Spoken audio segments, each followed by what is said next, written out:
അസ്സലാമു അലൈക്കും വറഹ്മത്തുള്ളാഹി വബറകാതുഹു. അൺസ്പോക്കൺ ഫീലിങ്സ് എന്ന യൂട്യൂബ് ചാനലിലേക്ക് എല്ലാവർക്കും സ്വാഗതം. നിങ്ങളിൽ കുറച്ചു പേരെങ്കിലും ഇന്ന് എൻ്റെ വീഡിയോ കാണാനായി വന്നിരിക്കുന്നത് എൻ്റെ തമ്മിൽ വഴിയാകാം. അതെ, നമുക്ക് അള്ളാഹുവിൽ നിന്ന് സഹായം ആവശ്യമുണ്ട്. അള്ളാഹു നമ്മളെ സഹായിക്കുകയും ചെയ്യും. നമ്മൾ നമ്മളുടെ ജീവിതത്തിൽ നിരവധി ബുദ്ധിമുട്ടുകൾ നേരിടുന്നവരാണ്. അതിൽ ഒന്നാണ് കടങ്ങൾ കൊണ്ടുള്ള ബുദ്ധിമുട്ട്. ഞാൻ ഇന്ന് എൻ്റെ വീഡിയോയിൽ കടങ്ങൾ വീടാനുള്ള ദുആ ആണ് നിങ്ങൾക്ക് മുന്നിൽ പങ്കുവെക്കാൻ പോകുന്നത്. ഇൻഷാ അള്ളാഹ്. ചിലപ്പോൾ നമ്മൾ ചിരിക്കുന്നുണ്ടാകും, പക്ഷേ ഉള്ളിൽ ആരും കാണാത്തൊരു ഭാരമുണ്ടാകും, കടങ്ങളുടെ ഭാരം. രാത്രിയിൽ കിടക്കുമ്പോൾ ഈ മാസം ഇത് എങ്ങനെ അടക്കും, ആരോടാണ് പറയുക എന്ന ചോദ്യങ്ങൾ മാത്രം. ചില വിഷമങ്ങൾ കുടുംബത്തോട് പോലും പറയാൻ കഴിയില്ല. ചിലപ്പോൾ ഫോണിലേക്ക് വരുന്ന ഒരു കോൾ പോലും ഭയപ്പെടുത്തും. മനസ്സമാധാനം നഷ്ടപ്പെടും, ഉറക്കം നഷ്ടപ്പെടും. പക്ഷേ ഒരു കാര്യം ഓർക്കുക, എല്ലാവരും കൈവിട്ടാലും അള്ളാഹു ഒരിക്കലും കൈവിടില്ല.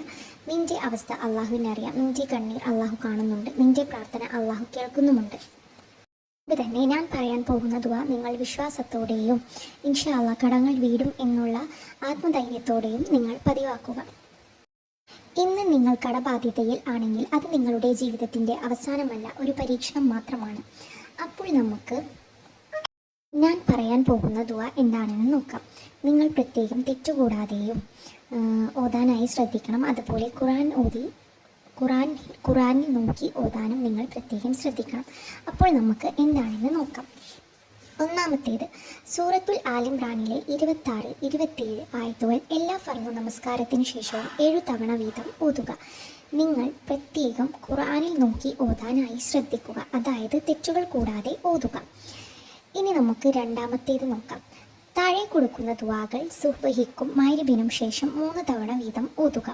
അതായത് ആൽ ഇംറാനിലെ 26, 27 ആയത്തുകൾ എല്ലാ ഫർദ് നമസ്കാരത്തിന് ശേഷവും ഈ പറഞ്ഞ ദുആകൾ സുബ്ഹിക്കും മഗ്‌രിബിനും ശേഷവും ഓതുക. ദുആകൾ ചൊല്ലിയാൽ മാത്രം പോരാ, അള്ളാഹുവിൽ നിന്ന് നമ്മൾ സഹായം തേടാനായി അള്ളാഹുവിലേക്ക് കരഞ്ഞു പ്രാർത്ഥിക്കണം. ഇൻഷാ അല്ലാഹ് അള്ളാഹു നമ്മളുടെ എല്ലാ ഹലാലായ മുറാദുകളും ഹാസിലാക്കി തരുമാറാകട്ടെ. അതോടൊപ്പം നമ്മളുടെ കടങ്ങളും വീട്ടി തരുമാറാകട്ടെ. അതുകൊണ്ട് തന്നെ നിങ്ങൾ അള്ളാഹുവിനോട് നിസ്കരിക്കുകയും ഖുർആൻ പാരായണം ചെയ്യുകയും ദുആ ചെയ്യുകയും പ്രത്യേകം ചെയ്യണം. ഇൻഷാ അല്ലാഹ് അള്ളാഹു നമ്മളെ എന്തായാലും സഹായിക്കുക തന്നെ ചെയ്യും. ഈ അറിവ് ഞാൻ നിങ്ങളിലേക്ക് എത്തിച്ചത് മൻസിൽ എന്ന ബുക്കിലുള്ള ദുആ ആണ്. നിങ്ങൾ ഇത് പ്രത്യേകം പാരായണം ചെയ്യുകയും പതിവാക്കുകയും ചെയ്യുക. ഇൻഷാ അല്ലാഹ് അള്ളാഹു നമ്മളുടെ കടങ്ങൾ വീട്ടിൽ തരുമാറാകട്ടെ. ആമീൻ. ഇത് എൻ്റെ യൂട്യൂബിലെ ആദ്യത്തെ ലോങ് വീഡിയോ ആണ്. നിങ്ങളുടെ സപ്പോർട്ട് എനിക്ക് ആവശ്യമാണ്. അതുകൊണ്ട് തന്നെ നിങ്ങൾ എൻ്റെ ചാനൽ മാക്സിമം എല്ലാവരിലേക്ക് ഷെയർ ചെയ്യുകയും സബ്സ്ക്രൈബ് ചെയ്യുകയും ലൈക്ക് ചെയ്യുകയും ചെയ്യുക. ഇൻഷാ അല്ലാഹ്. അസ്സലാമു അലൈക്കും.